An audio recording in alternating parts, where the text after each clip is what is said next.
Buenos días, bienvenidos todos y todas. Muy emocionante estar aquí en este lanzamiento.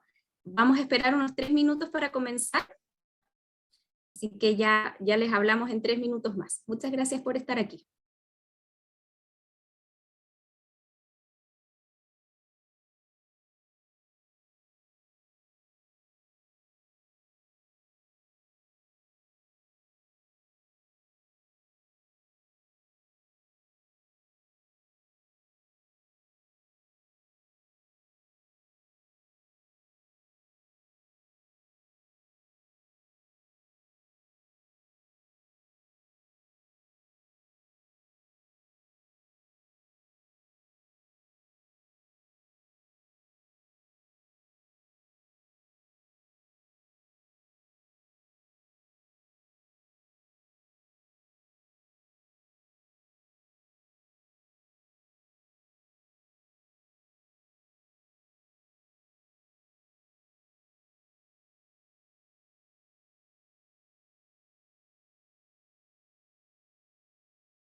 Buenos días, buenas tardes, buenas noches, incluso a todas las personas que nos acompañan hoy en día, en este día tan esperado y tan emocionante, donde vamos a lanzar nuestra plataforma de litigio climático para América Latina y el Caribe, una plataforma de litigio climático para una región más justa. Veo todos esos saludos en el chat y nos emociona mucho.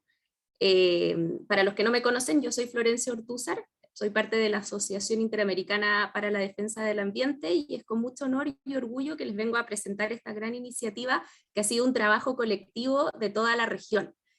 Y es sobre todo emocionante que haya caído hoy día, el día del lanzamiento, donde el litigio climático, esta herramienta que nos permite impulsar el cambio, cuando este cambio no está sucediendo lo rápido que lo necesitamos, nos ha dado tanta alegría, porque recientemente ya todos habrán escuchado cómo el litigio climático sirvió para proteger arrecifes de corales en las costas de México, en Veracruz, o cómo también sirvió para proteger las costas de Argentina de las exploraciones petrolíferas que se estaban intentando ahí.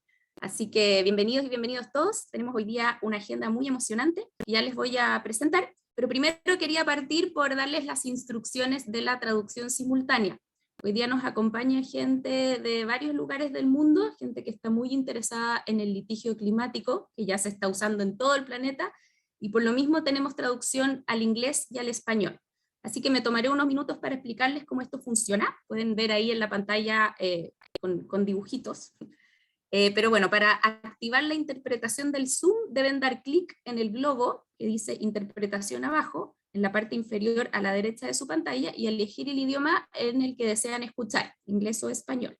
Y si se están conectando por su teléfono, tienen que tocar los 3 puntos que están en la esquina inferior derecha de su pantalla, donde dice más y elegir interpretación de idiomas. Y ahí tienen que elegir el idioma de su preferencia y luego tocar hecho.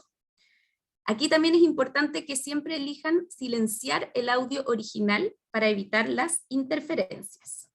Voy a decir esto mismo en inglés por si es que las personas de habla inglesa no estaban conectadas aún a la interpretación.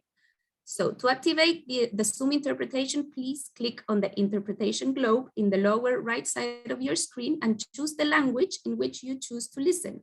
If you're connecting through your phone, please touch the 3 dots at the bottom right corner of your screen where it says more and choose language interpretation.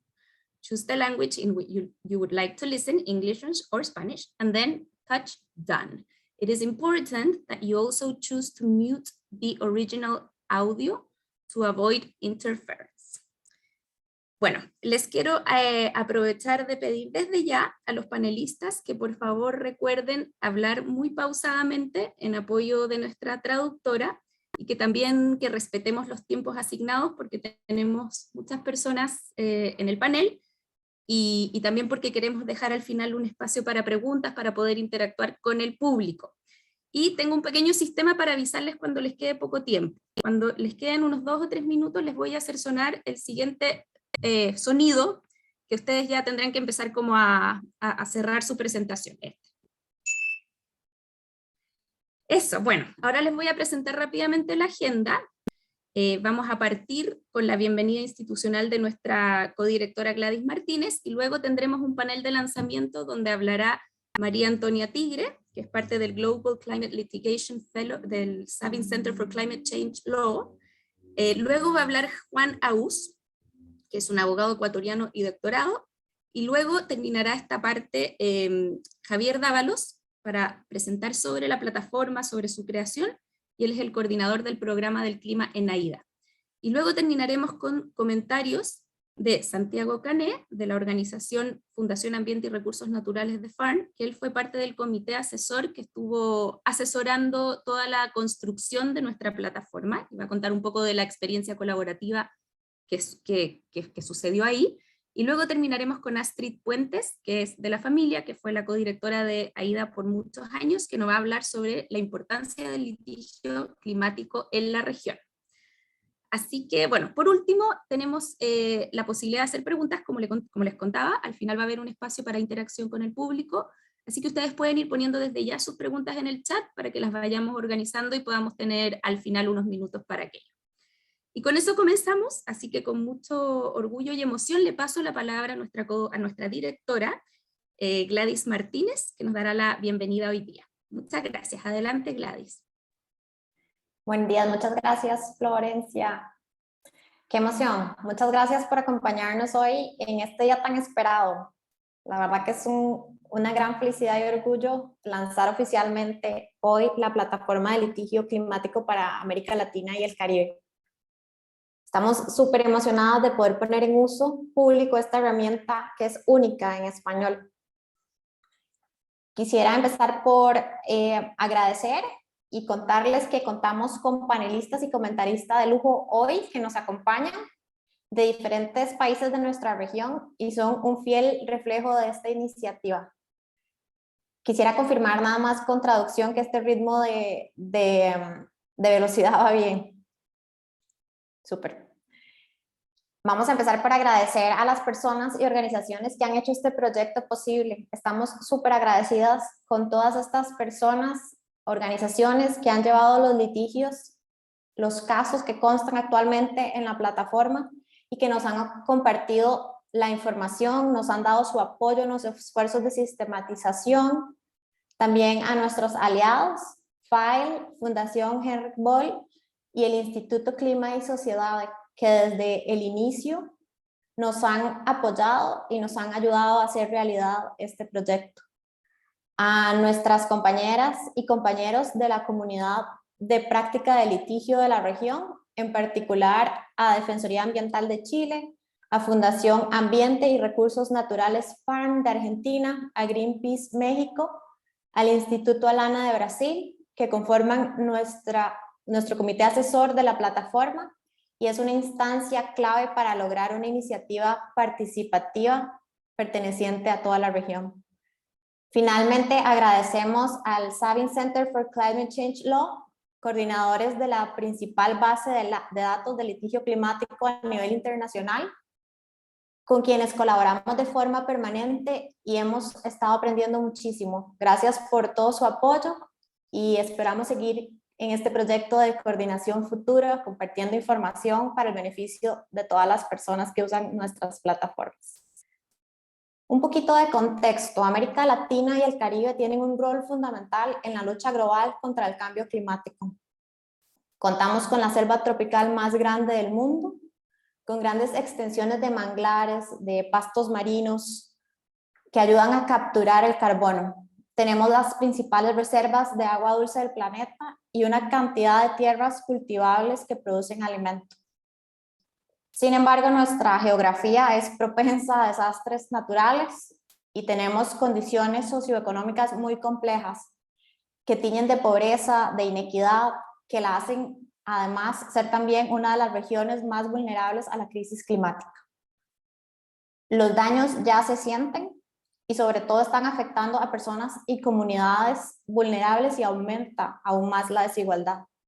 Tenemos hoy día derechos humanos amenazados y el riesgo de retroceder en los logros alcanzados en diferentes áreas.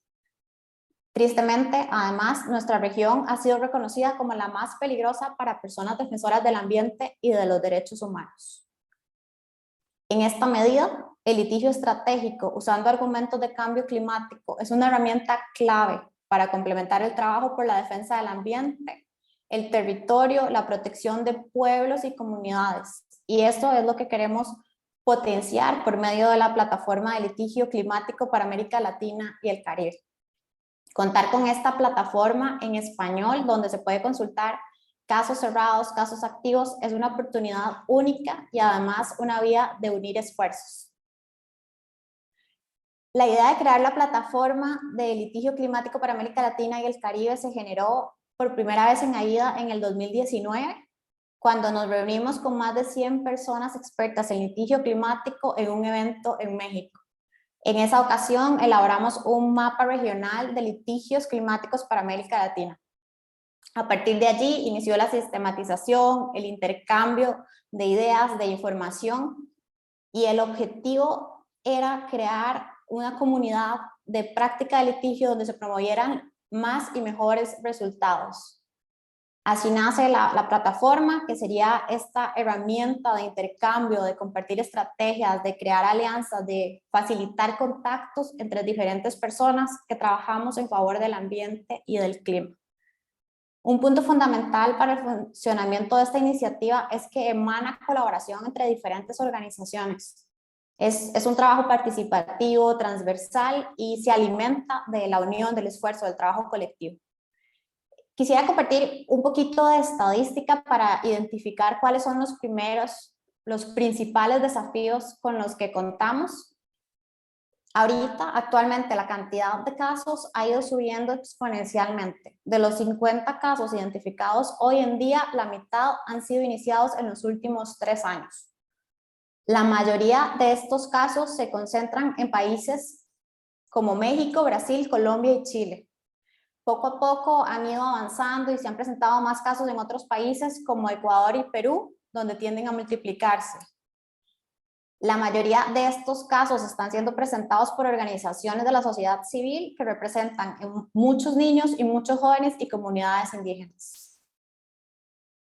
La mayoría también de estos casos demandan a gobiernos, generalmente en relación a actividades que agravan la crisis climática, tales como el fracking, la minería, la deforestación. Contamos además en estos casos que demandan el cumplimiento de compromisos internacionales como uno de los argumentos principales.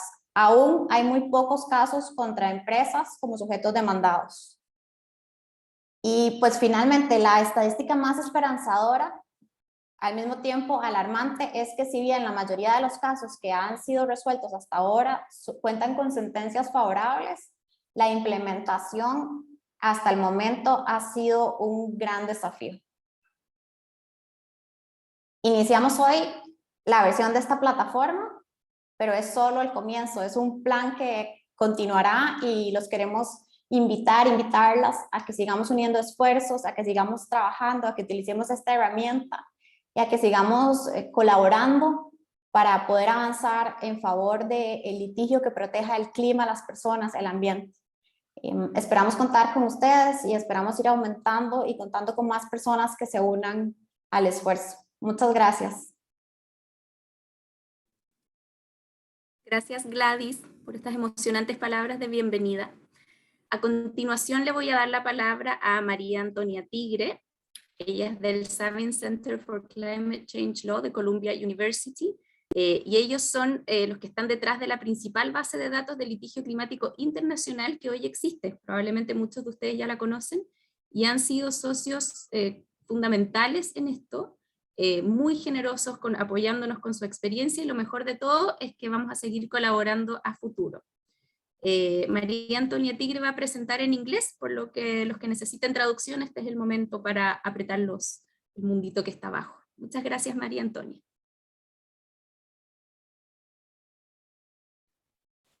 Thank you very much, Florencia, and everyone at AIDA. It's a very big pleasure for me to be here. I've been a fan of AIDA's work for many years, and it's really a very big honor to be here launching this important resource for climate litigation in Latin America and the Caribbean. So like Florencia said, I'm the Global Climate Litigation Fellow at the Sabin Center for Climate Change Law at Columbia University. And we maintain a global climate litigation database that really covers, the idea is to be comprehensive and cover all the cases that exist in the world. This obviously is a very much work in progress, and we're constantly trying to find ways to fill some of the gaps in our research, and that includes having partnerships with organizations, including now AIDA. So we're very excited to have that regional resource and to collaborate so that we can share the data that we have and have a constant sort of flow of information between us. So I'm going to talk a little bit about the general context of climate litigation in the Global South. I'm from Brazil. That's why I'm not speaking in Spanish, because my Portuñol is very, very bad.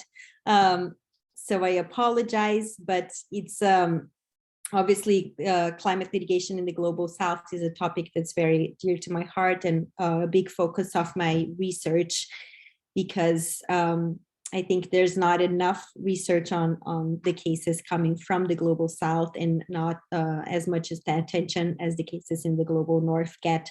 So it's a constant effort to bring more awareness about this case, and have that information available in English as well to people who do not speak Spanish or any of the other languages in the Global South. So I think, we all know about sort of the injustices of climate change, but I think it's always a good reminder to think about those injustices from a visual perspective, in terms of obviously the per capita emissions. That's still the majority, like this map shows, the majority comes from the Global North. You can see the darker colors are the countries that emit more greenhouse gas emissions. And there's a very big imbalance here if you look at countries in Latin America, in Africa, and in Asia. And in terms of the cumulative emissions as well, it's the same, right? So the countries in Latin America, the Caribbean, Africa, and Asia are they have a very disproportionate historical emission as well. And I think a very interesting lens that's being used right now to understand this is the fair share concept, in which there's an analysis that's being done on what is fair for countries to mitigate emissions based on the historical and the per capita emissions that countries have had. So that doesn't mean that countries in the Global South do not have any responsibility and do not need to mitigate any emissions. That's also, I think, a very important notion that's been growing in climate litigation too. If you look at Brazil, for example, where I come from, there are a lot of emissions that come from deforestation, and that these issues obviously need to be addressed. And there's a lot of litigation growing relating to that as well. But then the flip side of that is the vulnerability of countries. So this is another map that shows that vulnerability to the effects of climate change. And that's also very disproportionately based on the countries in the Global South that are being much more affected than those in the Global North. So there's a whole adaptation issue, a loss and damage question. So these types of issues that we will be dealing with in the future. And I think that climate litigation will likely address as well.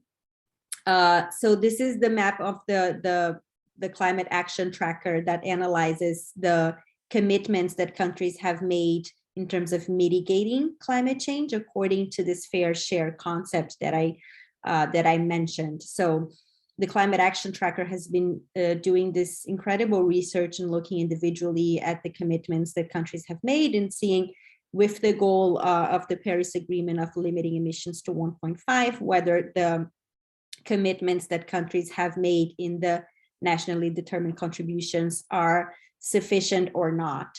And the majority obviously is not sufficient. In fact, there are very few countries that actually could potentially reach that 1.5 goal. And especially if you look at Latin America and the Caribbean, there's still not all countries are analyzed. So the countries that are gray have not been analyzed yet, but the commitments are still very insufficient in Latin America. So, that's also something that I think needs to be addressed, and that climate litigation will focus on a lot. See cases in Brazil, for example, that are already questioning that.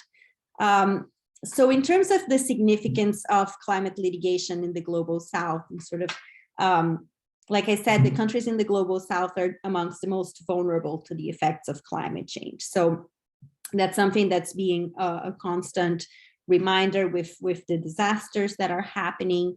And there's, with this new research, new cases and new research analyzing the cases that come from the Global South, there's been some research noting sort of this need to adjust the lens in which we think about climate litigation to understand this climate justice aspect of the Global South and understanding the transnational climate jurisprudence that's been growing. So, I think more and more we are looking at these cases from a comparative perspective. That's sort of what the database that we have at the Sabin Center does, is allowing for this comparison between countries and between regions to understand this from a transnational climate jurisprudence perspective. But that needs to be kept in mind, sort of this adjustment of the lens from which we're looking at cases.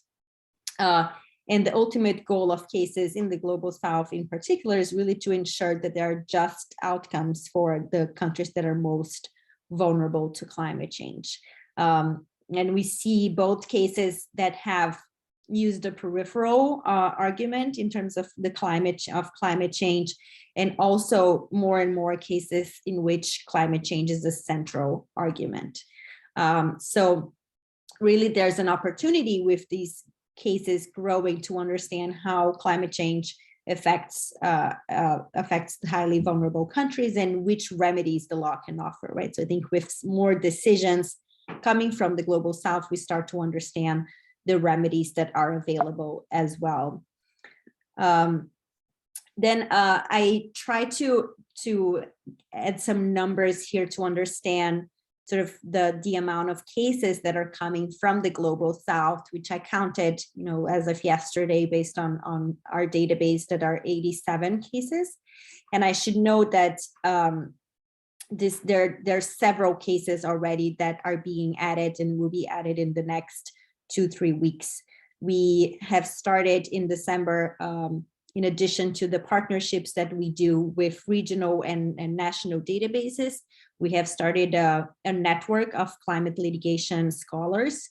And the idea is to have national rapporteurs in each country that could then sort of help us and inform us about the cases that are happening in their own jurisdictions, because obviously, we don't understand the legal aspects of each country. So there's a limit in terms of what we can do individually. And then, so we started this network exactly to fill those gaps. And I have already over, I think, 40 cases to be added to the database.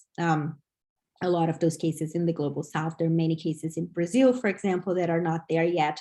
So it's really, the numbers are growing a lot. And I think in the next sort of 2 months, the database of the Sabin Center will change a lot with, both the partnership with AIDA, but also with the national rapporteurs that we're constantly also actively seeking more people to represent some of the countries that are not covered yet. We have about I think 45 countries covered so far from the global south and the global north. But that can give you sort of an idea of how the countries, how the cases are distributed among countries in the global south too.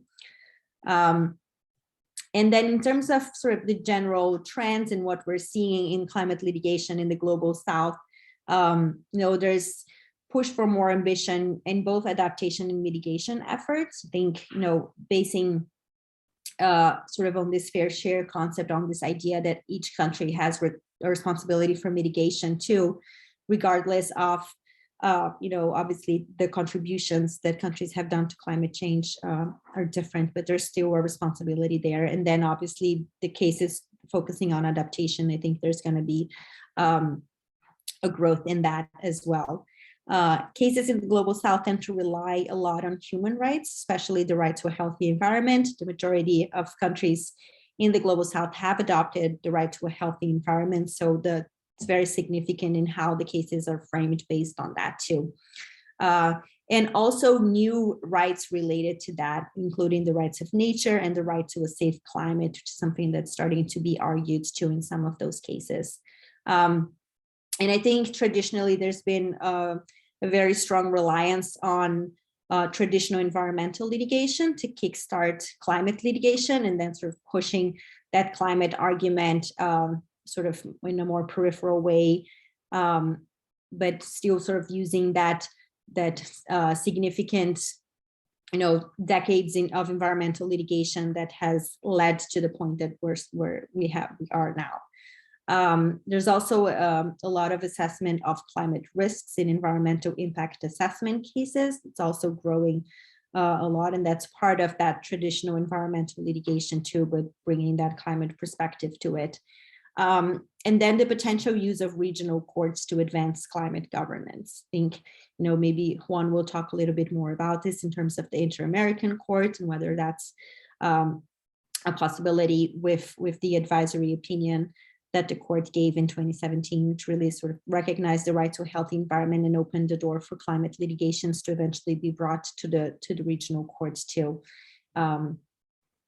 And then the last aspect that also comes a little bit from this advisory opinion from the Inter-American Court is this aspect of extraterritorial jurisdiction to assess responsibility for climate harms, which obviously, it's something that's still also a learning process in terms of how we are gonna assess that. But I think it's sort of one of the big things in climate litigation is to understand this aspect. And I think last year, the Committee on the Rights of the Child gave a decision in this high-profile case of Sachi v. Argentina, and they used the rationale from the Inter-American Court on extraterritorial jurisdiction to assess climate harms. So I think it's a very good example of the cross-fertilization between courts as well, and how Latin America is becoming a leader too in climate litigation by including that aspect, and that's being used by other courts. So I'll stop for now, and I will be happy to talk more, in the Q&A.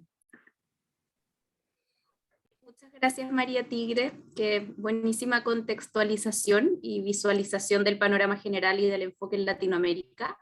Muy, muy útil. Vamos a seguir ahora con Juan Aus. Él va a hablar sobre los argumentos y patrones del litigio climático en América Latina y el Caribe. Es abogado ecuatoriano y está haciendo su doctorado en este minuto en el Centro de Derechos Fundamentales de Goethe School en Berlín.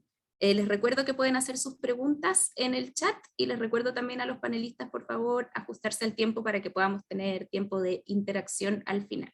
Adelante, Juan. Muchísimas gracias, Florencia. Voy a compartir mi pantalla. ¿Me pueden confirmar si ven la presentación?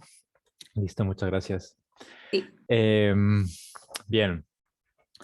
Bueno, en primer lugar quiero agradecer a Aida por la gentil invitación y felicidades también por esta iniciativa de la plataforma.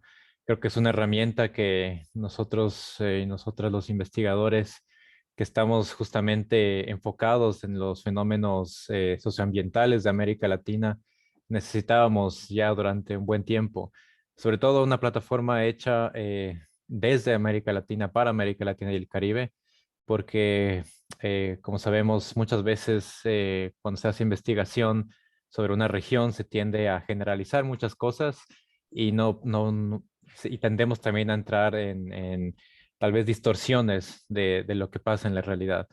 En este sentido, yo creo, extiendo mi felicitación a Aida por esta herramienta que me hubiese encantado poderla tener hace algunos años cuando comencé a hacer mi doctorado.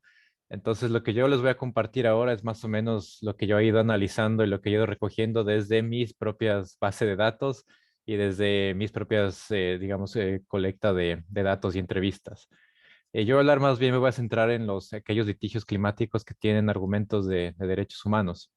Y esta es una presentación basada en un artículo que escribí que va a ser publicado pronto en el Journal for Human Rights and Environment, en un special issue que espero vea la luz pronto y que obviamente lo compartiré con todas y todos. Y ese artículo lo que pretende es trazar el panorama de los derechos humanos y el derecho constitucional en el contexto de los litigios sobre el clima en América Latina, al igual que al igual que en otras regiones del sur global, como ya dijo María Antonia, los grupos e individuos de América Latina se han involucrado en litigios para contrarrestar los daños ambientales que amenazan el disfrute de sus derechos humanos. Y el cambio climático, obviamente, sobre todo como un argumento todavía aún secundario, está impregnando lentamente esta forma de litigio estratégico basado en los derechos. Mi artículo identifica y examina 3 oportunidades constitucionales en América Latina. Y además, para ofrecer un panorama más completo, problematizo el desarrollo futuro del litigio climático al discutir brevemente cómo el extractivismo plantea limitaciones estructurales al mismo y cómo el litigio climático podría considerarse también una intervención elitista en este momento. Este es el esquema de mi presentación. Voy a empezar con mi pregunta de investigación, voy a seguir con las oportunidades, luego las barreras al litigio climático y terminaré con las conclusiones. Mi pregunta de partida es, ¿cuáles son las principales barreras y oportunidades para el desarrollo del litigio climático basado en los derechos humanos en América Latina? Para los fines de mi artículo, el ámbito geográfico de América Latina comprende aquellos países que son parte de la Convención Americana de Derechos Humanos y que cuentan con un sistema jurídico de corte civilista.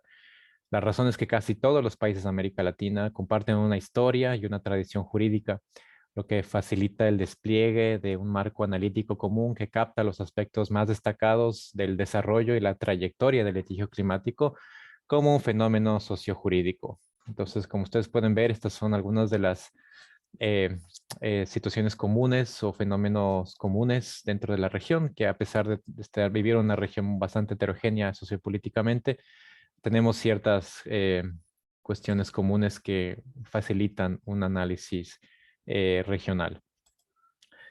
Para fines de mi trabajo, las oportunidades jurídicas englobarán el stock legal disponible, es decir, los derechos legales justiciables, particularmente cuando están constitucionalmente arraigados. Estas son las principales oportunidades jurídicas, las que ustedes ven en pantalla, que permiten tanto el litigio ambiental basado en los derechos humanos como el litigio climático general. Como se puede ver, estas son oportunidades numerosas, es decir, que son oportunidades normativas que cualquier litigante utiliza como argumento dentro de un caso y como una fuente de autoridad normativa. Sin embargo, solo analizaré 3 de ellas, a saber, la prevalencia del derecho a un ambiente sano, la apertura constitucional al derecho internacional y el papel de los amparos constitucionales. Estos no solo son prominentes tanto en los casos climáticos como en la literatura sobre el constitucionalismo latinoamericano, sino que también son analíticamente efectivos porque todas las estructuras de oportunidad jurídicas están incrustadas en estas oportunidades de una manera u otra. Analizo 27 casos en la región. Estos 27 casos de litigio climático basado en derechos fueron presentados en diferentes jurisdicciones latinoamericanas y en todas han argumentado que el cambio climático supone una amenaza para los derechos ambientales. La mayoría, sin embargo, no cita el cambio climático como preocupación principal, sino como un argumento adicional para la protección ecológica más general. Por ello, se han basado en el derecho constitucional a un ambiente sano y en los derechos procesales y sustantivos relacionados con la degradación del ambiente. Esto no es de extrañar, ya que 20 constituciones latinoamericanas reconocen estos derechos. Su uso ha reforzado la protección del ambiente y ha allanado el camino a litigios más complejos. Por ejemplo, la demanda del Instituto de Estudios Amazónicos contra Brasil, que amplía el derecho constitucional a un ambiente ecológicamente equilibrado para buscar el reconocimiento de un derecho a un clima estable. Em, la mayoría de los estados latinoamericanos son monistas, lo que significa que el derecho internacional es equivalente al derecho interno y directamente exigible. De hecho, en la mayoría de los casos climáticos basados en los derechos humanos, los litigantes invocan las obligaciones de los estados derivadas de los tratados y la jurisprudencia de la Corte Interamericana de Derechos Humanos. Esta última es importante porque ha desarrollado normas de derechos humanos en contextos ambientales, especialmente en la opinión consultiva 23 de 2017 y recientemente en la sentencia del caso Lacajunjat contra Argentina. La Corte Interamericana ha aclarado que el derecho a un ambiente sano es un derecho autónomo y justiciable, y estas novedades jurídicas o herramientas más bien jurisprudencias de la jurisprudencia ya están influyendo en las estrategias jurídicas ante los tribunales nacionales, por ejemplo, en Brasil y México, y definitivamente seguirán haciéndolo en los contextos de los litigios sobre el clima. El procedimiento recurso de amparo está presente en todas las constituciones latinoamericanas. Dependiendo de la jurisdicción, el amparo puede tomar una forma diferente, pero es esencialmente un recurso para proteger derechos de manera expedita, que usualmente puede ser presentado contra actores públicos o privados en cualquier momento y sin representación legal. En Colombia, el amparo se denomina tutela y los tribunales superiores han utilizado su naturaleza flexible para ampliar la legitimación y dar cabida a los menores como demandantes. Por ejemplo, la tutela de generaciones futuras contra Colombia, la misma que fue presentada por 25 jóvenes. En este caso, la Suprema Corte de Colombia reconoció el vínculo entre la deforestación, el cambio climático y los derechos humanos y ordenó al gobierno que protegiera la Amazonía. Poco después empezaron a surgir amparos similares relacionados con el clima en otras jurisdicciones latinoamericanas, como en Perú, Argentina y México. El advenimiento de los litigios climáticos en América Latina se produce a la par que el desplome de los precios de las materias primas. Sin embargo, varios estados latinoamericanos no cuentan con las condiciones adecuadas para adoptar reformas económicas respetuosas con el ambiente, debido en gran medida a las obligaciones derivadas de los acuerdos con el sector extractivo. El resultado es que el extractivismo se convierte en la única forma de financiar el gasto público de los estados. Esto, combinado con el diseño hiperpresidencialista de muchas constituciones latinoamericanas, crea el marco perfecto para la injerencia del Ejecutivo en el Poder Judicial, ya sea explícita o implícitamente. La combinación de estos factores influye en las decisiones relacionadas con el clima porque los jueces deben ponderar una decisión entre la protección del ambiente con otros intereses sociales, cuyo cumplimiento podría depender de los recursos del extractivismo. Aún así, dichos recursos no suelen ser suficientes para financiar la eficacia y eficiencia de las instituciones públicas, lo que constituye a su vez un obstáculo principal para la implementación de las sentencias. En el caso de generaciones futuras en Colombia, 3 años después de la sentencia, la Amazonía sigue desapareciendo y ese es un ejemplo bastante claro de cómo el extractivismo es todavía una razón estructural que frena, impide o ralentiza la ejecución de sentencias. El cambio climático y sus impactos no son todavía un tema que las organizaciones de derechos humanos tradicionales y más pequeñas en América Latina estén dispuestas a ampliar como forma de litigio. Todavía aún no lo es. Por lo tanto, las organizaciones de alto calibre, con holgado financiamiento y que cuentan con expertos de planta, están liderando el camino actualmente. ONGs nacionales como de Justicia y el Instituto de Defensa Legal son buenos ejemplos de aquello. Además, los partidos políticos de oposición en Brasil han presentado hasta ahora 3 acciones legales contra el gobierno por no honrar su compromiso de detener la deforestación y hacer frente al cambio climático. Además, reconocidas ONGs del norte global como Greenpeace están apoyando demandas climáticas basadas en los derechos humanos en Brasil y México. Esto contrasta con la clara mayoría de las ONGs y los movimientos sociales de América Latina que no disponen de recursos suficientes para experimentar y probar posibles argumentos climáticos en los tribunales. Además, a pesar de la lenta aparición de casos climáticos en América Latina, solo un caso, que es un caso en Ecuador, ha sido presentado por una organización indígena, a pesar de que los territorios indígenas se verán gravemente afectados por los impactos climáticos. Esto de acuerdo, obviamente, a mi base de datos. Esto revela que las estrategias legales se siguen diseñando y desplegando en los centros de poder o zonas urbanas. Por lo tanto, el cambio climático, a pesar de ser una prioridad social a nivel global, parece lejano y prescindible frente a la pobreza y las privaciones generalizadas, especialmente en las comunidades locales que priorizan su atención a los daños ambientales urgentes. De ahí que los litigios que persiguen esfuerzos más ambiciosos para proteger los derechos de las personas vulnerables al cambio climático sigan siendo un marco estratégico poco frecuente, solo posible en pocas ocasiones, al menos por ahora, por organizaciones capaces de acceder y utilizar eficazmente las oportunidades estructurales para el litigio. Con esto termino. En vista del derecho constitucional común latinoamericano, los litigantes pueden construir y desplegar estrategias jurídicas a partir de los éxitos de los demás. Los litigios sobre el clima en América Latina son un fenómeno incipiente que ya muestra algunos avances prometedores. Actualmente la mayoría de los casos están aún en las primeras fases de procedimiento, lo que hace difícil predecir su trayectoria. Sin embargo, dada la posición de América Latina como emisor per cápita relativamente pequeño, es probable que los litigios sigan colocando el cambio climático como un argumento periférico por el momento para la protección de ecosistemas claves que son vitales para la supervivencia de miles de comunidades locales. Con eso termino. Muchísimas gracias por su tiempo.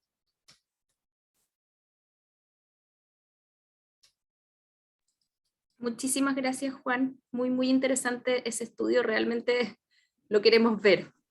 Así que por favor, compartir cuando esté.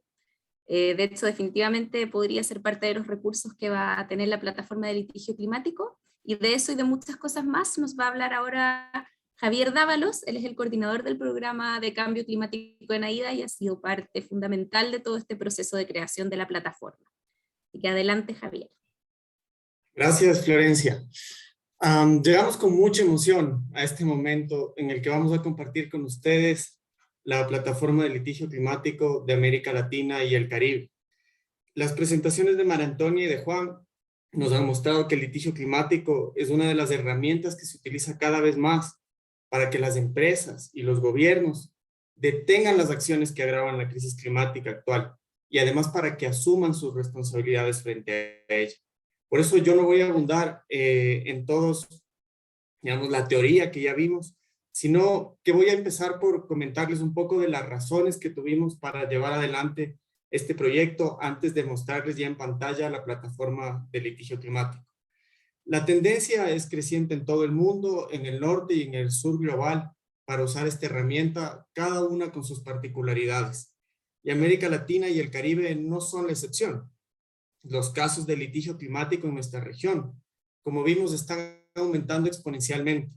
Demuestran que el uso del derecho ante las cortes tiene un gran potencial para promover los cambios necesarios para alcanzar la justicia climática, exigiendo una mayor ambición con enfoque de derechos humanos y de género, que asegure la protección de nuestros ecosistemas y de nuestras comunidades. Entonces, el litigio climático permite lograr victorias, y ya lo hemos visto, para avanzar cuando los estados no quieren o no pueden hacerlo, en el camino de una verdadera transición energética justa. La inmensa variedad y creatividad de las estrategias de litigio climático en nuestra región se reflejan en los casos que hemos sistematizado en la plataforma, y quiero mencionar algunos ejemplos. En Perú, un grupo de jóvenes demandó al gobierno por no formular ni ejecutar una política y un plan nacional para frenar la deforestación en la Amazonía.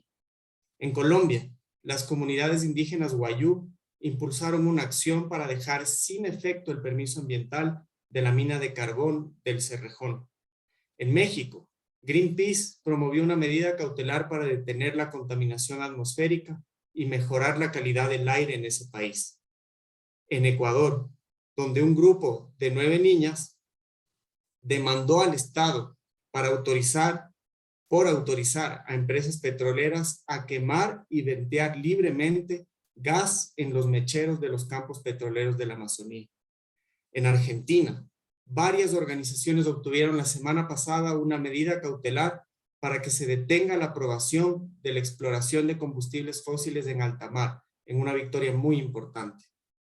En Chile, la ONG Defensoría Ambiental demandó al gobierno y lleva tiempo trabajando para que las empresas que operan en una zona de sacrificio sean responsables por los daños causados tras años de operaciones y emisiones de gases de efecto invernadero.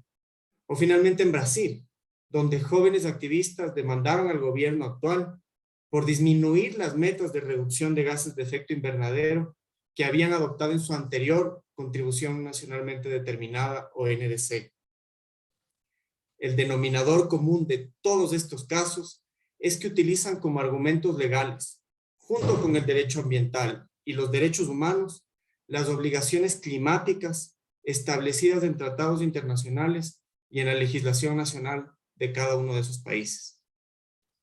Sin embargo, a pesar de estos avances, los desafíos en la región abundan y ya Juan explicó alguno de ellos.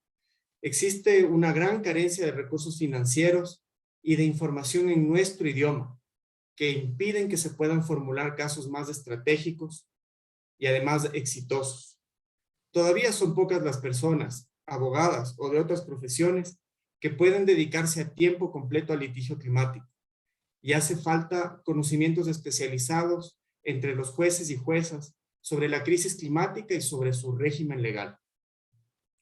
Por otro lado, la corrupción y la cooptación intensifican la disparidad de poder. Lo hemos visto en varios casos. La violencia y el peligro que enfrentan las personas que defienden los derechos y el ambiente en nuestra región es desgraciadamente la más alta a nivel mundial, especialmente en relación a comunidades y pueblos indígenas.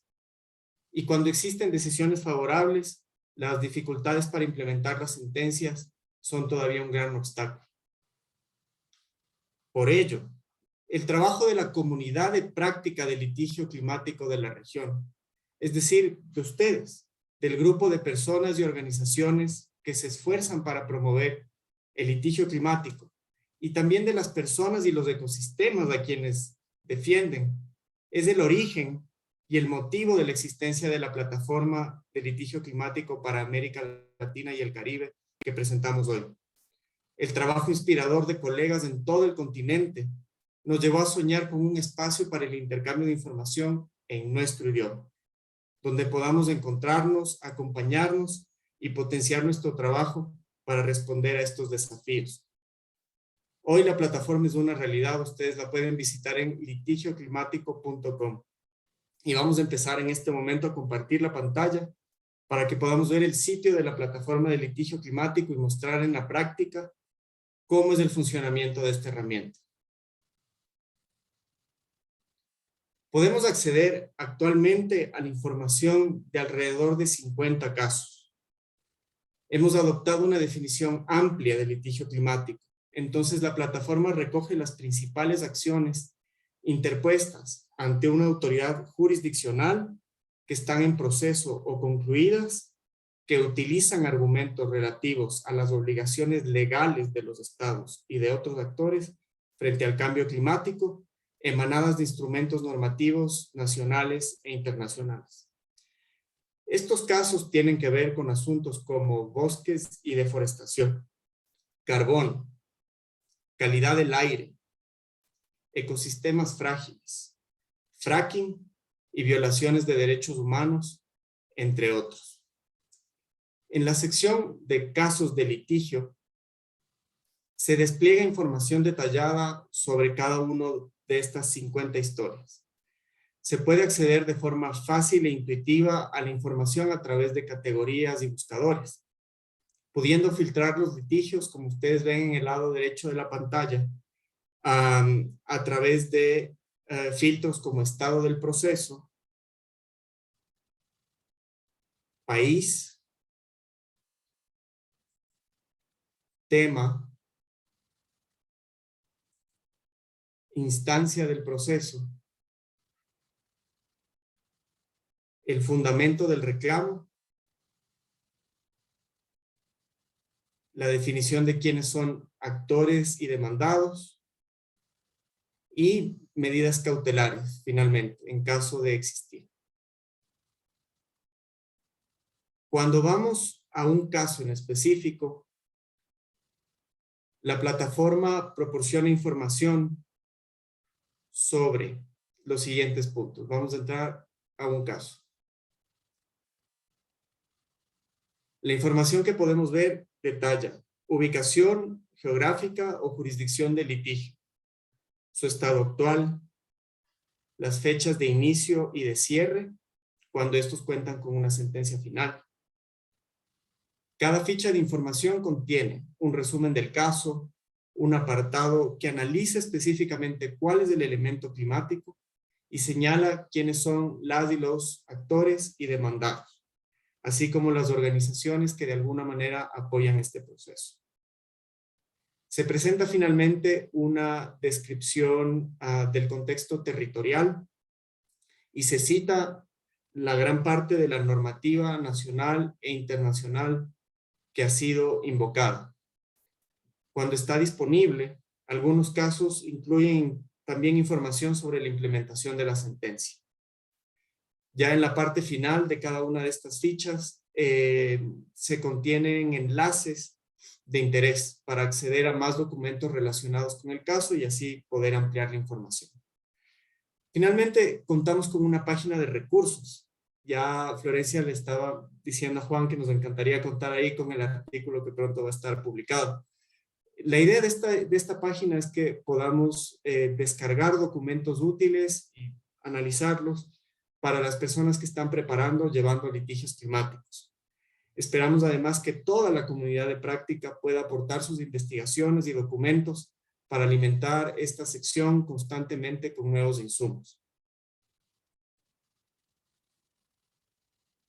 Ya para empezar a cerrar mi intervención, quisiera destacar, y vamos a ver el número 7 de los recursos, que con el afán de que este proyecto sea verdaderamente colaborativo, hemos trabajado directamente con organizaciones tanto de América Latina como del norte global. Hace algunos meses convocamos a un comité asesor, compuesto el día de hoy por 4 organizaciones de 4 países. La Defensoría Ambiental de Chile, el Instituto Alana de Brasil, Greenpeace de México y la Fundación Ambiente y Recursos Naturales de Argentina. Estas organizaciones han hecho parte de la comunidad de práctica desde hace mucho tiempo y les agradecemos por su constante apoyo en este tramo del proyecto. Siendo parte de nuestro comité asesor, sus criterios como litigantes han sido fundamentales para que la plataforma se construya de acuerdo a las necesidades de quienes la van a utilizar y aprovechar. Litigantes, jueces y juezas, académicos y académicas, comunicadores y comunicadoras, estudiantes, científicos y científicas, personas defensoras de los derechos humanos y personas de organizaciones de base, entre muchas otras. Esperamos que este comité, el comité asesor, se vaya ampliando y renovando para contar con más personas que nos apoyen con sus amplios conocimientos y experiencia. Precisamente nuestro amigo Santiago Cané de FARN nos compartirá un comentario sobre su experiencia como miembro del comité en unos minutos. Es importante señalar también que cada día surgen nuevos litigios y vamos a requerir de grandes esfuerzos para seguir sistematizándolos, por lo que hemos diseñado un sistema de embajadores y embajadoras de la plataforma en cada país, quienes serán nuestras aliadas para mantener una página dinámica y actualizada, y para el cual pronto vamos a hacer una convocatoria abierta en toda la región. Con el mismo objetivo, hemos establecido una alianza con el Savin Center de la Universidad de Columbia. En la página de recursos, en el número 7, se encuentra un link directamente a la base de datos de litigio del Savin Center, y con María Antonia y el equipo de esta organización hemos acordado colaborar para compartir información constantemente para fortalecer mutuamente ambas plataformas. No puedo finalizar esta intervención sin ratificar nuestro agradecimiento por su enorme generosidad a las organizaciones y personas que han llevado adelante los litigios, ya que nos han apoyado en todo momento con la sistematización de la información. También quiero agradecer, por supuesto, al equipo de AIDA, principalmente del área de comunicaciones y del programa de clima, pero a todas las personas que componen nuestra organización en todo el continente, quienes han trabajado de manera ardua para que contemos el día de hoy con la plataforma activa y que las podamos presentar a ustedes. Justamente Verónica Méndez, abogada del programa de clima de AIDA en México, va a mostrarnos en este momento brevemente, con algunos gráficos generados con la información recopilada hasta el momento, qué es lo que hemos aprendido de esta primera sistematización. Esta información está desde hoy permanentemente a su disposición para compartir nuestros avances, para fortalecer nuestras capacidades y así lograr más y mejores litigios climáticos en la región. Gracias a todas y todos ustedes por estar el día de hoy aquí. Muchas gracias, Javier. Bueno, buenos días a todas y a todos. Muchas gracias por estar aquí. Vic, ¿puedes compartir mi presentación, por favor?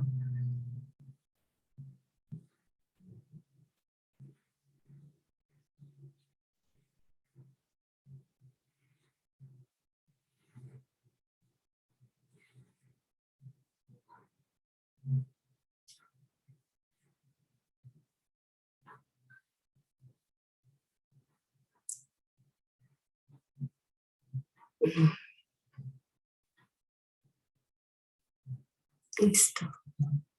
Ahí está, muchas gracias. Bueno, pues yo les voy a compartir brevemente un poquito más sobre la sistematización de los litigios contenidos en la plataforma y ahondaré un poquito en las estadísticas de las que ya nos platicaba Gladys, nuestra directora de AIDA. Quisiera comenzar diciéndoles que la sistematización ha sido un resultado de un trabajo colaborativo en el cual la participación de las organizaciones y personas que llevan los litigios climáticos en la región ha sido clave para poder contar con datos relevantes y actualizados sobre los casos. Partiendo de la confidencialidad, bueno, de que la confidencialidad es un valor muy importante para este emprendimiento, desde AIDA entramos en contacto con las organizaciones y personas encargadas de cada litigio para solicitarles su apoyo en cuanto a la revisión y aprobación de la información. Y ha sido maravilloso recibir respuestas tan positivas y entusiastas de las colegas. Así que aprovecho este espacio para agradecerles por su valiosa colaboración. Respecto de los casos de los cuales no fue posible entrar en contacto con las organizaciones o personas a cargo, las fichas cuentan con un disclaimer que especifica que la información proviene de fuentes públicas. Ahora bien, del análisis de la información contenida hasta ahora en la plataforma, podemos brindar una primera perspectiva de cómo se ha desarrollado el litigio climático en la región. La siguiente, por favor.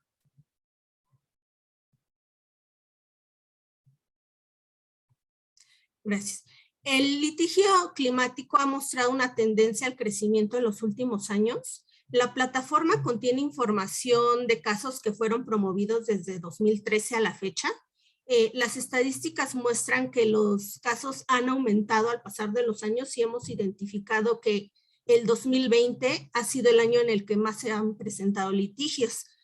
La mayoría de los casos presentados en la plataforma se encuentran activos, es decir, aún no cuentan con sentencia definitiva. Y sobre los casos que ya están cerrados, hemos visto que las sentencias en favor del medio ambiente y de los derechos humanos se enfrentan con un reto más, que es el de la implementación. Por ejemplo, en algunos de los litigios de los que ya han hablado aquí, como el caso de los derechos de la Amazonía colombiana, los mecheros en Ecuador o el relacionado con las contingencias en el Estado de México, aún no cuentan con una sentencia 100% implementada, ya sea por falta de recursos o de claridad en el mismo contenido de la sentencia. La siguiente, por favor. La siguiente.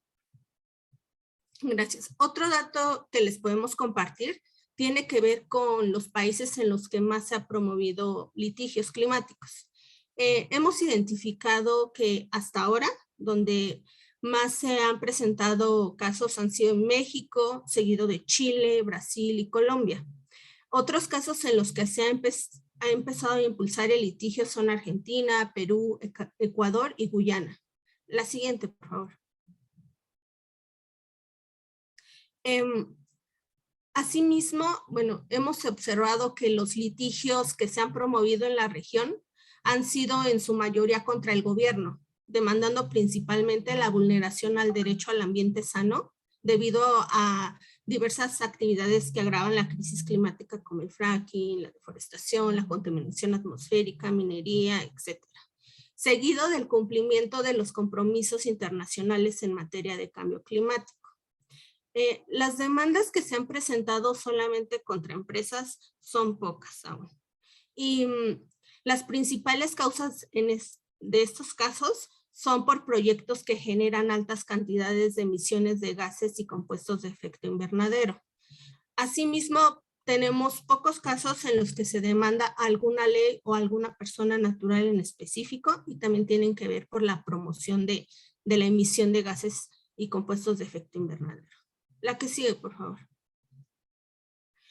En cuanto a los actores y actoras, tenemos una gran diversidad, pero hemos identificado que los litigios se han promovido principalmente por organizaciones de la sociedad civil, seguido de demandas interpuestas por jóvenes, niños, niñas y otros grupos en condiciones de vulnerabilidad. Bueno, esto ha sido todo por mi parte, pero antes de ceder la palabra quisiera reiterarles la invitación a consultar la plataforma y a disponer de la información contenida en ella y alimentarla si es el caso. Muchas gracias. Muchísimas gracias, Javi y Vero. Muy emocionante las presentaciones que realmente nos pudieron mostrar cómo ha sido este proceso. Y ahora ya vamos a pasar a la segunda y parte final de nuestro evento de lanzamiento, que cuenta con 2 comentarios. El primero va a ser Santiago Cané, que va a hablar sobre las reflexiones sobre la construcción de la plataforma desde el comité asesor, que fue un experimento que ha resultado muy bien hasta el momento. Adelante, Santiago. Buenas tardes.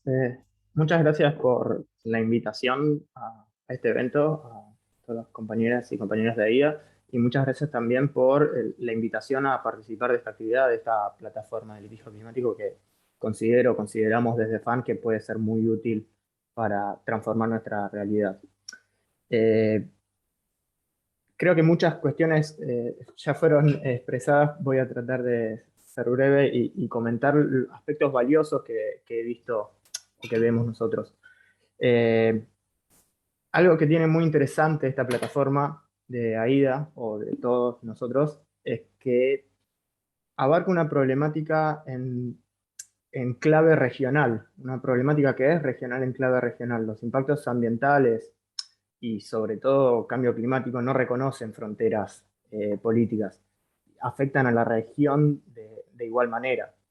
Entonces, contar con conocimiento y con una plataforma que aúne esa información de todos nuestros países, creo que puede fortalecer mucho las acciones, no solo las acciones que implementemos en tanto litigio climático, sino las pretensiones que incluyamos en esos litigios, porque al conocer cómo afectan a otras regiones y sabiendo, a otros países de las regiones, y sabiendo que la solución tiene que ser colectiva entre todos los países, que tiene que ser regional, puede fortalecer mucho nuestros argumentos y el objeto que reclamemos, digamos, qué es lo que le vamos a pedir a quienes demandemos.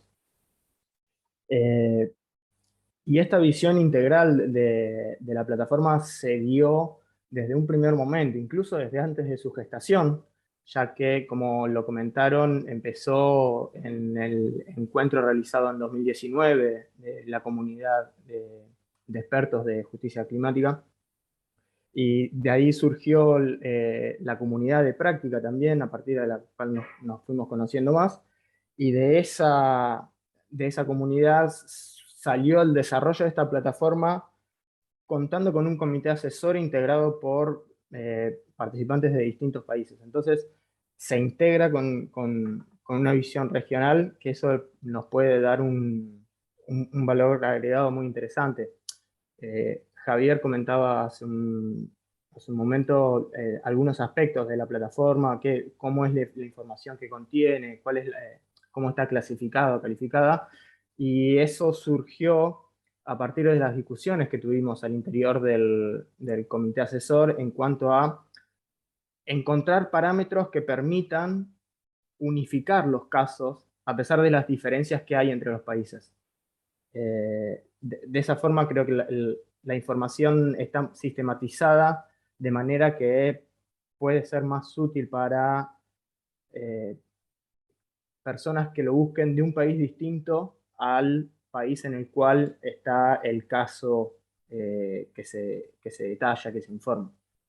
Entonces, de ahí considero que no solo la herramienta en sí misma es un valor agregado para nuestras actividades, sino que incluso puede ser un aprendizaje para las autoridades de nuestros países, en el sentido de que las soluciones que necesitamos a estos problemas tienen que ser regionales. Y esas soluciones regionales se tienen que construir en conjunto con la participación de todos y el diálogo de todos los países. Creo que esta plataforma y cómo fue nuestra experiencia en su desarrollo, los aportes que hemos podido hacer, pueden ser, como decía, no solo valiosos para nuestra tarea, sino una fuente de aprendizaje y de información para funcionarios tanto judiciales como del Ejecutivo, que son en definitiva quienes implementan las decisiones. Entonces, a ver, si planteamos soluciones individuales de cada uno de nuestros países, no vamos a lograr mucho, porque, como ya lo dijeron antes, tenemos condiciones socioeconómicas y estamos atravesados por el extractivismo de tal manera que si no logramos que planes integrales que integren conocimientos, que integren tecnología, que integren inversiones entre todos los países de las regiones, no vamos a poder lograr llegar a los escenarios que plantea el conocimiento científico que va a producir el cambio climático de manera suficiente para hacerles frente dignamente, digamos, para poder seguir viviendo relativamente bien. Así que agradezco la iniciativa de AIDA, la invitación a participar y celebro esta visión integrada de toda la región.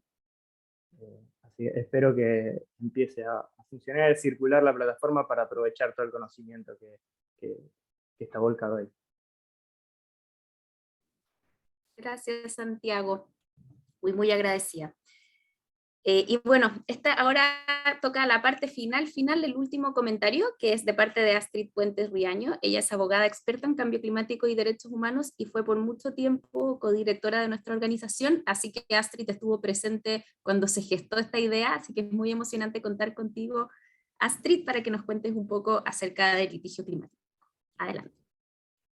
Muchas gracias, Florencia. Y al contrario, para mí es un honor estar aquí. Mil gracias por la invitación y muchas felicidades por el lanzamiento de esta plataforma, que hoy es un momento, les decía yo, que estamos a manteles largos, porque celebramos un camino largo de bastantes años y de escucharnos, de colaborar con diferentes personas y organizaciones, como resultado del cual estamos viendo esta plataforma. Y pensando en por qué estamos hablando de litigio climático y por qué sería útil, quería mencionarles muy brevemente 4 ideas básicas. Creo que una de las cosas que nos trae aquí justamente es nuestro interés y la necesidad urgente de alcanzar justicia climática en América Latina y en el planeta. Sabemos obviamente que como vamos mal. América Latina, como ya hemos mencionado y hemos escuchado hoy bastante, es la región más peligrosa para quienes defienden el ambiente y los derechos humanos. Es también la región más desigual del planeta y eso lo estamos viendo sistemáticamente en quienes están siendo afectados y afectadas por los fenómenos climáticos que desafortunadamente por la falta de preparación y de planeación están afectando a quienes menos son responsables de la crisis climática. Y eso creo que es el punto fundamental de los litigios estratégicos climáticos que deberíamos alcanzar. Y es decir, cómo podemos ayudar a avanzar la justicia climática, a avanzar las soluciones que hoy no estamos viendo y a beneficiar a quienes están en mayores situaciones de vulnerabilidad. Lo hemos visto mucho, lo decimos mucho y es importante también abrazar los privilegios y ponerlos al servicio, ¿no? Quienes usamos el derecho, quienes somos abogados y abogadas, pues estamos en una situación de privilegio que es muy importante poner al servicio y esto es clave para el litigio. El litigio climático tiene que estar al servicio de quienes más lo necesitan y hoy están siendo afectados. Por eso la importancia de la perspectiva de género y de usar todas estas herramientas en conjunto y en coordinación con las personas, con los movimientos y que esperamos que por supuesto estas sean unas de las primeras beneficiadas de esta plataforma que hoy presentamos. El otro punto esencial que mencionaba es que esperamos que se pueda avanzar en las soluciones climáticas que hoy no estamos viendo. Desafortunadamente nuestros países siguen siendo directamente dependientes de los combustibles fósiles de una manera que es francamente absurda en muchos casos. Y al mismo tiempo estamos viendo varias agencias en diferentes estados tratando de hacer lo posible para impulsar esa transición. Y en esa medida el litigio climático estratégico también ayuda a nuestros estados, de hecho. Es una ayuda esencial para que los estados hagan lo que tienen que hacer y podamos tener este balance tanto en relación con los combustibles fósiles como el control de la deforestación y el cambio de uso del suelo, que son las tres principales razones en América Latina de la crisis climática. Y esto me lleva al tercer punto y es que la rama judicial en nuestros estados es esencial. Es una de las tres ramas del poder público y tiene un rol fundamental dentro de la crisis climática y por ende dentro de las soluciones y hay que poner a la rama judicial a actuar y hacia allá vemos también el litigio climático estratégico. Todas las ramas del Estado tienen que actuar, tenemos que fortalecer nuestros estados de derecho y por supuesto las cortes, los jueces y las juezas tienen un rol fundamental que obviamente no es una varita mágica, sabemos que hay muchos retos, pero por eso es importante usarlas. Las herramientas son útiles en las medidas que en realidad las estemos usando. Y para terminar, quisiera mencionar que definitivamente tenemos muchos retos y la idea de esta plataforma y en general de la herramienta del litigio climático es poder identificar alternativas y avanzar esas soluciones en conjunto.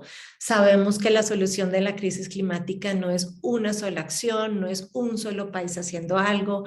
Santiago ya lo decía y ya lo estamos viendo. Esto es un esfuerzo fundamental de todos los estados, pero definitivamente son esfuerzos que van a venir desde abajo, tienen que venir de los territorios y ahí es importante esos litigios, no para solucionarlo todo como mencionaba, sino incluso para ser como unas chispas de las alternativas que los estados deberían estar implementando que hoy no estamos viendo. Así que de verdad, muchas felicidades. Esperemos que esta plataforma sea una buena excusa también para seguir fortaleciendo las conversaciones, la colaboración y los avances en donde el derecho es una herramienta, no lo vamos a solucionar todo, pero es una herramienta básica hacia el avance de la justicia climática que esperamos que pueda cumplir justamente el rol de traer justicia hacia quienes más lo necesitan. Así que de verdad, mil gracias de nuevo por invitarme, celebro este espacio, que la comunidad de práctica se siga fortaleciendo y que los estados incluso también sigan usando esta herramienta. Vemos en varias latitudes autoridades locales también que están empezando a usar el litigio climático como una herramienta importante, demandando a las autoridades nacionales o incluso a las empresas, y esto es lo que esperamos estar viendo en la medida en que pues, las soluciones no se ven, que el derecho ayude para que las soluciones estén avanzando. Así que muchísimas gracias y bienvenidas también el espacio de la conversación. Gracias, Astrid. Todavía me acuerdo, claro, cuando hablábamos de que el litigio climático es parte del rompecabezas de todo esto que es el movimiento ambiental en favor del planeta, en favor del equilibrio climático. Y esta es solo una pieza, pero pucha que es importante y cada vez más. Y lo mejor es que ya estamos viendo resultados. Así que vamos con todo con esta nueva iniciativa que al final lo que hace es ayudarnos a potenciarnos entre nosotros, como hacer con lo que tenemos lograr más. Eso yo creo que es fundamental y es un poco lo que estamos tratando de lograr. Ahora nos quedan unos 15 minutos para interacción. Yo voy a contestar la primera pregunta porque me parece que es muy importante que esto quede bien claro, que es ¿de qué forma se pueden enviar o sugerir litigios para enriquecer la plataforma? La plataforma ya cuenta con un botón de contacto donde ustedes, ahí el botón de contacto que está en la plataforma lleva directo a ese link que les acabo de poner ahí, y ahí las personas pueden proponer nuevos casos que no estén identificados aún, o bien actualizaciones de casos que ya estén o corregir errores. Y también pueden mandar cualquier tipo de comentario. Entonces ahora vamos a tratar de abordar un poco las preguntas que entraron, que están buenísimas, y muchas gracias también por todos los comentarios de felicitaciones, nos tienen emocionadísimos. Entonces, pero también podemos seguir las conversaciones ahí si es que algunas de sus preguntas no son abordadas en estos 15 minutos que nos quedan. La idea es que esta plataforma también sirva para continuar la interacción y potenciarla muchísimo más. Ahora, con respecto a las preguntas, voy a hacer una un poco como general para nuestros expertos y luego preguntas como relacionadas más con lo técnico de la plataforma, que serían más para Aida, que es hasta ahora, al menos quien ha estado como administrando la construcción de esta plataforma. Les voy a hacer una serie de preguntas y ahí ustedes responden entre Juan, María, Astrid, como ustedes gusten. Una persona pregunta, ¿cómo elegir la instancia para iniciar un litigio, aparte de contra los gobiernos, considerando las responsabilidades que existen en el norte, como las responsabilidades mayores del norte global? Luego también alguien pregunta si es que nos pueden comentar sobre 5 casos de litigio estratégico climático que se llevan en el sistema interamericano. Bueno, me imagino no tienen que ser los 5, pero comentar un poco de cómo se lleva el litigio climático en esa dimensión. Y finalmente, ¿cómo ven ustedes el desarrollo de casos potenciales que involucren a más de un país en Latinoamérica? O sea, como explorar más un litigio de orden regional, que yo creo que es una idea muy, muy interesante. Así que les dejo el micrófono para que conteste quien quiera. También obviamente puede ser la gente de AIDA del panel.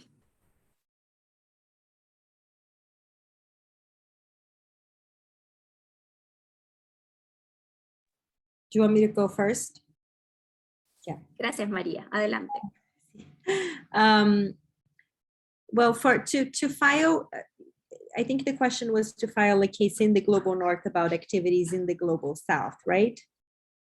I think it depends a lot on the jurisdiction. There are some cases now that they're addressing a little bit the transnational aspect and the transboundary effects of climate change, but it's something that's it's in the very early stages still. So I think it's still going to be defined. And also, I think for now, one of the easier ways is to file cases within the jurisdiction, but the decision in the Shell case, for example, in the Netherlands, that was very famous and very talked about. The decision itself, Shell was made responsible for the emissions in the 3 scopes of emissions, so including emissions from the subsidiaries and also the sort of the sub-products of the activities of the company. So it's still, I think there's still a lot of discussion on how that could be enforced in the countries where Shell operates, for example. So I think this type of conversation is still ongoing, and it's still to be defined how that's going to be affected and whether other cases will follow. There are several other cases against companies that were filed and large multinational companies that likely have a lot of operations in the global south as well. So it's something that's still being defined. No sé qué, no, la verdad es que todas las preguntas están buenísimas y solamente voy a tratar de responderlas con un comentario general sobre un poco la perspectiva del artículo que escribí. Y como ustedes pueden ver, como ya Astrid lo dijo muy bien, y es que no podemos simplemente tener una fe ciega en esta herramienta jurídica llamada litigio estratégico. Yo vengo del sector de las ONGs, he trabajado mucho tiempo con comunidades indígenas en la Amazonía, y está clarísimo que cuando uno hace litigio estratégico, cuando uno va a las comunidades y hace todo el trabajo de empoderamiento y de información y demás, uno está claro de que ese es sí, como un elemento de una serie de estrategias mucho más amplias para lograr un fin determinado. Entonces, sí hay que tener mucho cuidado en que no toda la energía y los recursos se dispongan para un desarrollo bastante exitoso de una estrategia jurídica, porque eso puede también diezmar tal vez el desarrollo de otras estrategias que tienen que seguir, que funcionar a la par de lo que hacemos los abogados junto con las comunidades. Entonces, yo creo que una de las cosas que hay que siempre tener en cuenta es estar al tanto del contexto sociopolítico en el cual se despliegan estas estrategias jurídicas. Y a eso me refiero en que uno también tiene que tener mucho cuidado en qué contexto uno litiga. Si es que uno sabe que las cortes de su país no necesariamente son las más independientes, tal vez no creo que sea muy responsable por parte de los abogados litigantes el poner toda su energía y todos sus recursos en esa estrategia en particular. Tal vez haya otras estrategias como no sé, el activismo a nivel internacional, o tal vez ir no sé, a los órganos de los tratados de Naciones Unidas, por ejemplo. Entonces, yo creo que esa es una estrategia para para tener en cuenta cuando uno litiga en escenarios en donde el litigio puede ser considerado un poco más difícil y donde las expectativas del litigio, las expectativas de una potencial sentencia favorable, uno tiene que manejarlas también con mucho cuidado, porque eso no es una fórmula mágica que de repente un día al otro sale la sentencia y de repente los problemas de las comunidades están solucionados. Esto es un tema que demora años, incluso mucho más es que uno piensa ir eh, y, y, y termina los recursos internos para poder ir al sistema interamericano, y esos son 10 años más. Entonces, esta acumulación de tiempo creo que es necesaria también hablarle y ser muy transparente con las comunidades, con quienes se litiga sí, y las compañeras y compañeros de las comunidades locales. Eso. Gracias, Juan. Sí, muy importante el manejo de las expectativas y sobre todo algunos de nuestros desafíos más importantes como la implementación de las sentencias, que nos aparece como el desafío quizás más importante que tenemos hasta ahora, porque es como por un lado queremos celebrar que en general hay buenas sentencias, pero aún es muy difícil implementarlas. Y esto se soluciona un poco, creemos, con estrategias desde el inicio de los casos, pensando en eso desde el inicio. Qué bueno que lo trajiste a colación porque es un punto muy, muy importante. Bueno, ya en los últimos minutos que nos quedan, como que junté todas las preguntas que han llegado un poco más técnicas y creo que esta la podría responder Javier muy bien, que es un poco que nos cuente, uno, cómo se espera que esta plataforma se mantenga actualizada, que obviamente eso no lo puede hacer una organización por sí sola. ¿Cuál es el plan para lograr que realmente sea como un órgano vivo que esté al día? Y por otro lado, ¿qué funciones se ven como en el futuro de la plataforma? ¿Cómo podemos como incluir otras cosas quizás que tengan relación con la defensa de quienes están protegiendo el medio ambiente y que están hoy día muy amenazados en Latinoamérica? Que nos cuentes un poco sobre qué se ve a futuro para la plataforma, la proyección. Muchas gracias. Gracias, Florencia. Preguntas buenísimas que nos invitan a seguir trabajando y a seguir pensando en cómo hacer que esta herramienta sea viva y efectivamente útil para un paso más para alcanzar la justicia climática. Les mencionaba en mi presentación el llamado que estamos haciendo desde ya a personas de toda la región que trabajan como Juan, por ejemplo, en la sistematización e investigación de casos y en el ejercicio mismo del litigio y del derecho, para compartir información sobre nuevos casos de litigio climático que vayan apareciendo en las distintas jurisdicciones. Estamos seguros y seguras que va a haber un crecimiento exponencial de la utilización de esta herramienta. Entonces, como decía Florencia, una sola organización no va a poder llevar adelante la sistematización de los casos.